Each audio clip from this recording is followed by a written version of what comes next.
성경에는 부활을 증거한 사람들 여럿이 나옵니다.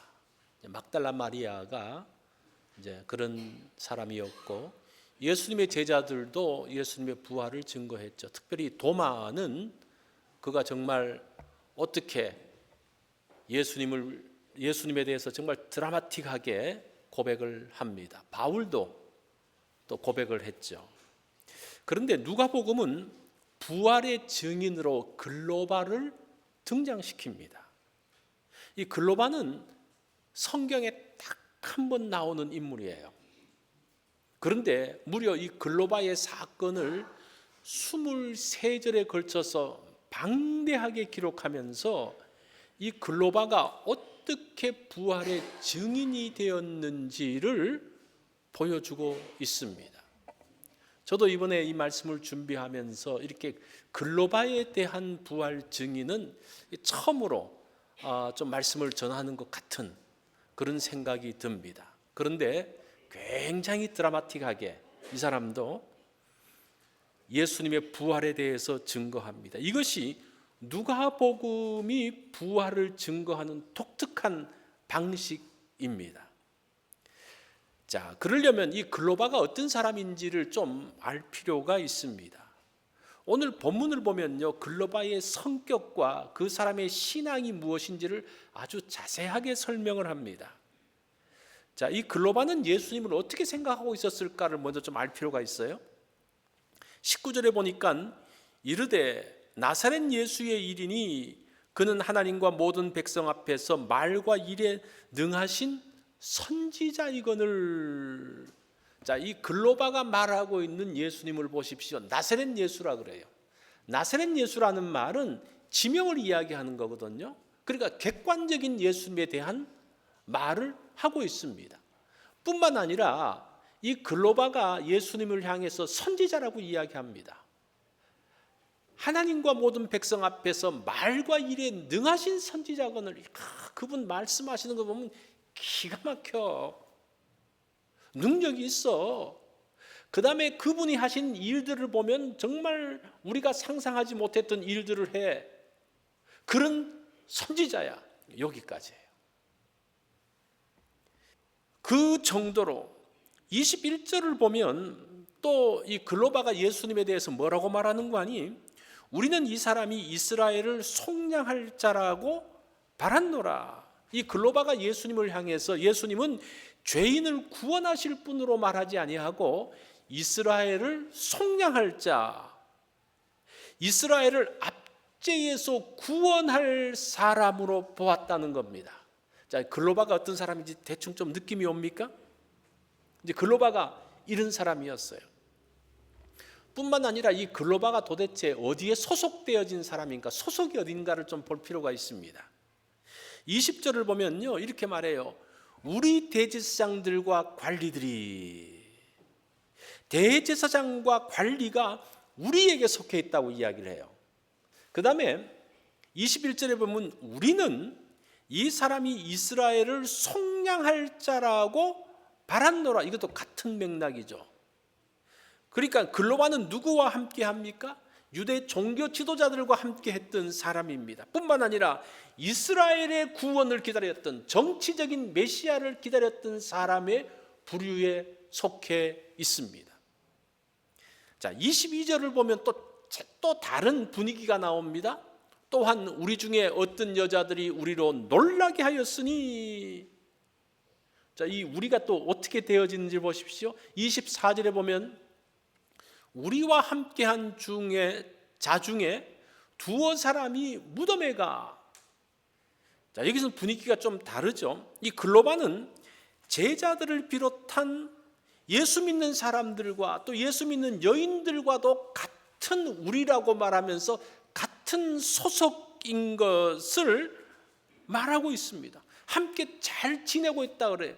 정치 지도자들, 또 메시아적인 정치적인 메시아를 믿는 사람들과도 함께 잘 지내고, 또 예수 믿는 사람, 예수 믿는 제자들과도 잘 지내는 이러한 사람입니다. 이제 오늘 말로 말하면 중도파예요. 중도파. 다 우리 편이고, 이걸 바꿔서 말하면요, 누구도 우리 편이 아닌 사람. 이게 글로바의 정체성이 굉장히 모호해요. 이 사람이 예수님께서 십자가에 돌아가셨을 때에 계속 예루살렘에 머물러 있습니다. 예수님이 십자가에 달리실 때 제자들이 다 도망가잖아요. 요한복음 21장을 보면 베드로를 포함해서 7명의 제자들은 고기를 잡으러 갑니다. 그 외 제자들은 그 행적이 어디 있는지도 아주 모호합니다. 모든 제자들이 다 흩어진 상황 가운데서도 이 글로바는 끝까지 3일 동안, 예수님이 죽으시고 부활하실 때까지 3일 동안 예루살렘을 떠나지 않고 지킵니다. 21절을 보면 그렇게 말하죠. 이 일이 일어난 지가 사흘째요. 이게 3일 동안 예루살렘에 있었다는 겁니다. 이미 예수님의 시신이 없어졌다는 여자들의 말도 들었어요. 또 두 제자가 가서 그 무덤가에 가서 예수님의 시신이 없는 것을 확인한 말도 이 글로바가 알고 있어요. 24절에 우리와 함께한 자 중 두어 사람이, 여기서 두어 사람은 누군가니 우리가 성경에서 봤던 것처럼 베드로와 요한이죠, 그죠? 베드로와 요한이 그 막달라 마리아의 이야기를 듣고 막 무덤으로 달려가서 확인을 하지 않습니까? 그 이야기를 예수님의 시신이 없어졌다는 말도 다 들었어요. 그러니까 이 글로바가 어떤 사람인가 하니 3일간 이 예수님이 과연 어떻게 될 것인지, 자기가 들은 대로 어떻게 될 것인지를 주시하면서 죽은 이후에 예수님에 대한 정보를 다 수집하고 있었습니다. 예수님이 부활하셨다는 소식도 다 듣고 다 정리하고 난 다음에 그 예수님이 부활했다는 소식이 돌고 있었던 그날 오후에 예루살렘을 떠나서 고향으로 내려가요. 이 말은 예수님의 부활은 없다는 결론을 내리고 글로바가 엠마오로 갔다는 말입니다. 성경에 나오는 이 글로바를 정리를 해보면요, 중도파의 사람입니다. 나는 이쪽도 아니고 저쪽도 아니고 중심에 서서 다 모든 것을 보는 사람이야. 이쪽 사람 말도 듣고 이쪽 사람들하고도 친하고 저쪽 사람들하고도 친하면서 저쪽 사람들의 말도 들으면서 양쪽 이야기를 다 들으면서 있는 사람이고, 뿐만 아니라 아주 객관적인 사람이에요. 그래서 어떤 그냥 말에 흔들리지 않고 탁 모든 것을, 증거를 다 수집하고 정보를 다 모아서 판단을 내리는 객관적인 사람인 것을 볼 수가 있습니다. 그리고 이 모든 것들을 다 모아서 결론을 내리고 행동에 실천하는 사람, 이런 사람들 여러분 만나보시죠. 현대인들이 그런 사람들이에요. 예수 믿으라 그러면 어떻게 말해요? 다 따지잖아요, 그죠? 정말 사실인지 아닌지 증거를 보고 다 따지고 난 다음에 자기가 믿을 것인지 안 믿을 것인지 결론을 내고 있습니다. 그래서 이 글로바가 정말 이 현대의 그 냉철한 지성을 따라가는 사람의 표상인 것을 볼 수가 있습니다. 또 어떤 사람이 이런 사람인가? 누가가 그런 사람이에요. 누가는 의사 출신이잖아요. 그래서 그의 그 기록들을 보면요, 굉장히 증거를 철저하게 기록을 하고 있습니다.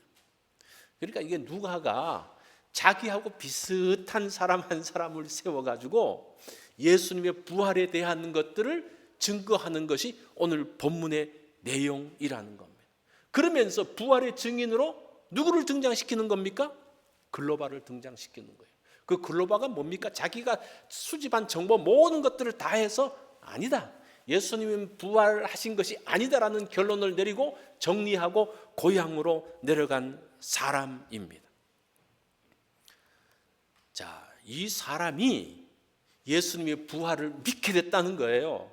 그것을 지금 누가복음에서 말씀하고 있습니다. 이 사람이 엠마오로 내려갑니다. 13절에 보면요, 그날에 그들 중 둘이 예루살렘에서 25里 되는 엠마오로 하는 마을로 가면서, 이 엠마오가 어디 있는지 정확하게 알지 못합니다. 학자들이 찾지를 못했어요. 대충 어디라는 것은 말하는 사람들이 있는데 정확하게 여기다라고 말하는 사람은 없습니다. 그런데 오늘 이 성경에 기록된 것을 보니까요, 예루살렘에서 25리가 된다고 그래요. 한글 성경은 25일이라고 계산을 했지만 그 성경 원문에는 헬라어 성경에는 보면 60 스타디온이라고 기록을 합니다. 한 스타디온이 185m거든요. 그러니까 185m에 60을 곱하면 11.1km입니다. 한 7마일 정도 거리입니다. 이제 걸어서 가면 한 2시간, 한 2시간 반 정도 되어지는 곳 어디엔가에 엠마오라는 곳이 있습니다. 글로바가 내려가면서 무엇을 하고 있습니까? 14절과 15절에 보면요, 이 모든 된 일을 서로 이야기하더니 그들이 서로 이야기하며 문의할 때에, 이 모든 된 일이 무엇인고 하니 예수님의 체포, 죽음, 장사 지냄, 또 이제 부활에 대해서 떠도는 소문들, 이 모든 것들을 다 이야기하고 있어요. 그러면서 서로 문의한다라는 말이 어떤 뜻인고 하니 토의하다. 토의하는데 그냥 토의하는 게 아니라 치열하게 토의하다라는 그런 뜻이 있어요. 그러니까 아직도 자기가 했던 그 모든 그 정보들에 대해서 자기가 결론 내리고 가면서도 글로바와 또 한 사람의 그 제자와 함께 가면서도 두 사람이 치열하게 이야기를 하는 거예요. 이것이 정말 맞는지 안 맞는지 치열하게 이야기합니다. 엠마오로 내려가는 길에 예수님이 가까이 오지만 예수님에 대해서도 관심을 두지 아니하고 치열하게 자기들끼리 이야기를 합니다. 나중에는 예수님과도 심각하게 논쟁을 하고 있습니다. 이제 그것을 잘 보여주는 것이 20절부터 24절의 말씀입니다. 한글 성경에는 안 나오는데 헬라어 성경을 보면요, 20절 서두에 이렇게 나와요. 어떻게 해서 이게 나와요? 후토스, 그러면서 도대체 어떻게 해서 이런 일이 있냐? 그러면서 20절부터 24절을 쫙 이야기를 하는 거예요.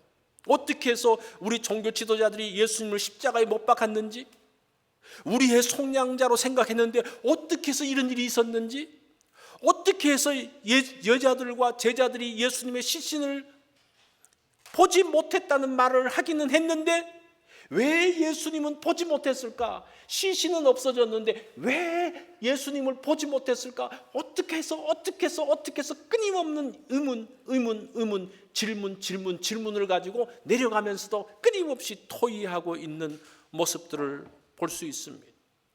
이것을 봤을 때 이 글로바는 예수님에 대한 기대감이 있었던 것 같아요. 뭔가가 예수 그리스도를 통해서 무엇인가 일들이 일어날 거라고 생각했습니다. 그런데 모든 것이 다 사라지고 이제 실망하고 있는 모습. 그러면서 내린 결론이 뭡니까? 글로바는 예수님이 부활하신 것을 믿지 않았다. 이게 결론이에요. 자신이 모은 정보로는 아니라는 겁니다. 그런 사람이 예수님의 부활의 증인이 되었는데 도대체 어떻게 해서, 무엇 때문에 정말 철저하게 조사해서 부활이 아니라는 사람이 어떻게 해서 부활의 증인으로 바뀌어지게 되었는가? 도대체 무슨 일이 벌어졌는가? 이 사건을 통해서 객관적이고 증거 중심의 현대인들에게 부활의 신앙을 갖게 하는 원리를 알려주고 있습니다. 그것이 오늘 본문의 내용이에요. 글로바가 자신이 예수님의 부활을 믿게 된 증거를 예루살렘 제자들에게 말하는 장면이 35절에 나와요. 그 35절을 보면요, 그가 어떻게 해서 부활을 믿게 됐는지 나옵니다. 이거 중요하니까 우리 같이 한번 읽어볼까요? 시작. 두 사람도 길에서 된 일과 예수께서 떡을 떼심으로 자기들에게 알려지신 것을 말하더라. 이 두 가지를 이야기해요. 첫 번째, 길에서 된 일. 두 번째, 예수님께서 떡을 떼심으로 자기들에게 알려줬다. 그 두 가지인데 조금 설명이 필요해요. 이것만 해서는 좀 뭔지. 첫 번째, 예수님께서 이제 글로바에게 말씀하신 내용이 이제 25절과 27절에 보이는데 그것이 길에서 되어진 일입니다. 한번 봅니다. 예수님이 말씀하시죠. 미련하고 선지자들이 말한 모든 것을 마음에 더디 믿는 자들이여. 27절. 이에 모세와 모든 선지자의 글로 시작하여 모든 성경에 쓴 바 자기에 관한 것을 자세히 설명하시니. 먼저 예수님이 글로바에게 모세와 선지자의 글, 성경을 통해서 부활을 기록한 것을 자세하게 알려줬다는 겁니다. 예수님의 죽으심과 부활에 대한 것들을 알려줬다는 겁니다. 부활에 대한 믿음은 어떤 증거 수집이라든지 사실을 통해서 믿어지는 게 아니라는 것을 지금 이야기하고 있어요. 예수님의 부활에 대한 사실을 아무리 말해도 사람들이 안 믿어요. 이게 우리가 착각하는 게 그거예요. 나는 이런 증거들을 말하면, 이런 객관적인 증거들을 말하면 믿을 줄 알았는데 사람들이 안 믿어요. 이게 글로바예요. 그렇게 해서는 부활의 신앙이 만들어지지 않는다라고 말합니다. 성경을 보면서 이것이 성경에 예언되어 있고 이것이 성취된 것을 믿을 때에, 성경을 통해서 부활을 접근할 때에 부활 신앙이 만들어진다는 거예요. 굉장히 고전적인 이야기인데 이거 외에는 답이 없다는 거예요.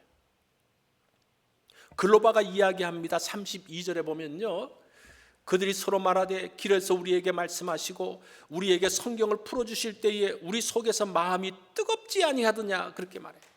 예수님께서 성경을 말씀하실 때 구약의 말씀이죠. 구약의 그 모세오경과 또 선지자의 말, 이 모세오경이라는 것은 특별히 모세의 율법 가운데서 제사법이 어떻게 해서 속죄되어진지에 대한 내용들이잖아요. 희생과 그 모든 내용들이잖아요. 그리고 선지서를 통한 그 말씀들을 할 때에 마음이 뜨거워졌다라고 말합니다. 이 뜨겁다라는 단어를 볼 때에 이게 불을 켜다라는 그런 뜻이 있어요. 그 말씀을 들을 때 뭔가 불이 켜졌다는 거예요. 그전에는 캄캄하고 어둡고 그래서 알지 못했는데 그 말씀을 들으면서 갑자기 불이 밝혀졌어요. 그러면서 뭔가 보이기 시작합니다. 그러면서 부활의 신앙으로 들어간다는 거예요. 이게 수동태로 되어 있어요. 그러니까 내가 불을 켜는 게 아니라 누가 불을 켜는 겁니까? 하나님께서 불을 켜주시는 거예요. 두 번째는 예수님께서 떡을 떼시며 함께 먹을 때에 있었다고 말합니다. 30절과 31절에 보면 그들이 함께 음식을 잡수실 때에 떡을 가시사 축사하시고 떼어 그들에게 주시니 그들의 눈이 밝아져 그인 줄 알아보더니, 예수님과 함께 떡을 뗄 때에 눈이 밝아졌다고 그래요. 여기서 음식 잡수실 때라는 이 단어가 만찬입니다. 그냥 그 식당에 들어가서 국밥 한 그릇 먹는 게 아니고, 그러니까 이것이 만찬이라는 것을 통해서 봤을 때에 이때쯤 이 글로바와 예수님이 엠마오에 도착해서 엠마오의 집에 들어간 것 같아요. 그 집에 들어가서 그 말씀을 전해준 분에게, 그때까지는 잘 몰랐죠. 분에게 식사 대접하고 싶어서 만찬을 베풀고 있는 그 상황을 말하고 있습니다. 그리고 식사할 때에 호스트가 떡을 떼는데, 그 주인이 떡을 떼는데 글로바는 예수님을 주빈으로 모시고 예수님으로 하여금 떡을 떼게 하시고 예수님의 축복 기도를 받는 그러한 장면입니다. 자, 여기서 중요한 것이 나오는데, 자기가 그 모든 것들을 주도해야 되는 자리, 주도할 수 있는 자리인데 그 자리에서 내려앉아요. 그래서 누구를 주빈으로 세우십니까? 예수님을 주빈으로 세우시는 그 모습, 자신의 주장을 내려놓고 말씀을 전하시는 주님께 굴복하고 있는 모습이 지금 글로바의 모습으로 요 작은 30절과 31절의 그 짧은 구절에서 나오고 있는 거예요. 거기서 예수님을 주님으로 모시고 자신은 내려앉는 모습, 그때에 그의 눈이 밝아졌다라고 이야기합니다. 밝아졌다는 말은 철저하게 열렸다는 말이에요. 철저하게 불이 켜지면서 뭔가 보이기 시작했는데, 그 다음에 예수님 앞에 그 모든 것들을 다 내려놓고 예수님을 높이고 예수님을 주인으로 세우실 때에 그의 눈이 활짝 열려지는 그것, 여기서 열린다는, 밝아진다는 단어 역시 수동태로 되어 있어요. 밝게 만드시는 모습을 보여줍니다. 자, 이것을 결론 내리면요, 두 가지예요. 예수님의 말씀을 들으면서 불이 켜지는 것을 느꼈고, 예수님의 말씀에 굴복하고 함께 만찬할 때에 눈이 온전히 열렸다는 겁니다. 그리고 예수님은 떠나가십니다. 그러자 글로바와 다른 제자는 저녁 먹고 난 다음에 그 밤으로 예루살렘으로 올라가요. 또 두 시간 반, 2시간 반 걸어가지고 그 밤중에 올라가는 그것이, 그 사건이 그 글로바와 그 다른 제자에게 정말 엄청난 충격으로 다가왔습니다. 그리고 만난 사람들에게 자신이 예수님이 부활하신 것을 어떻게 알았는지에 대한 증거를 35절에서 간단하게 기록되어져 있지만 이 말씀들을 하고 있다는 겁니다. 부활신앙은 그냥 만들어지는 것이 아닙니다. 마음에 불이 켜질 때에 어둠이 물러가고 무언가 보이기 시작합니다. 그러면서 온전히 눈이 열리면서 믿음이 생깁니다. 여기도 저기도 속하지 않고 중도파로 살았던 이 사람, 증거 중심으로 자신을 객관적으로 만들면서 냉철하게 살았던 이 사람이 자신의 객관적인 결론을 따라서 예수 믿는 거 그만두고 신앙을 정리했던, 그리고 고향으로 내려갔던 이 사람입니다. 믿음이라는 것은 증거를 찾고 자신을 객관화시킨다고 만들어지는 게 아니에요. 참 이렇게 보면 이게 도대체 뭐지? 성경의 모든 원리가 그러하듯이 여기서도 결론은요, 말씀에 대한 신뢰와 예수님의 주권 인정이 두 가지예요. 언제나 결론이 똑같아요. 제가 이것을 보면서 여기서도 결론이 똑같네? 어떤 사람은 또 똑같은 이야기 하네 그러는데, 이 똑같은 게 저는 너무 감사한 거예요. 우리의 그 성경의 일관성을 이야기해 주고 있는 겁니다. 너 했는 말이 똑같고 결론이 똑같대. 이 말이 뭐예요?